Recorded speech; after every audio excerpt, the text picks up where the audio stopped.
Credit చోరీకి చంద్రబాబు అడ్రస్గా మారాడని విమర్శించారు మాజీ ఎమ్మెల్యే అన్నా రాంబాబు.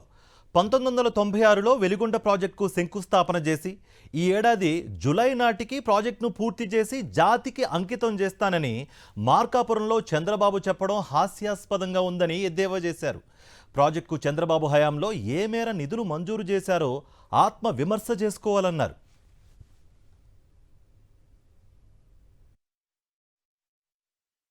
వెలిగొండ ప్రాజెక్టు నేనే మొదలుపెట్టినాను, నేనే పూర్తి చేస్తానన్నారు. అది సంతోషం. ఎందుకంటే ఎవరికి అదృష్టం ఉంటే వాళ్ళు చేస్తారు, దాంట్లో తప్పు లేదు. కానీ వెలిగొండ ప్రాజెక్టు మొత్తం 9,000 కోట్ల రూపాయలతో నిర్మించబడుతున్నటువంటి ప్రాజెక్టు మొత్తం వారే పూర్తి చేసినారు అని చేసినాము అని చెప్పుకోవడం అనేది బాధాకరం. 1996 నుండి 2004 వరకు ముఖ్యమంత్రిగా ఉన్నప్పుడు ₹1 ఖర్చు పెట్టలే. 2014 నుండి 19 మధ్యకాలంలో వారు కాగు నివేదికల ప్రకారం 1,150 కోట్ల రూపాయలు మాత్రమే ఆ ప్రాజెక్టు నిర్మాణం కోసం ఖర్చు పెట్టినారు. 2019-24 మధ్యకాలంలో జగన్మోహన్ రెడ్డి గారు ముఖ్యమంత్రిగా బాధ్యతలు చేపట్టినారు.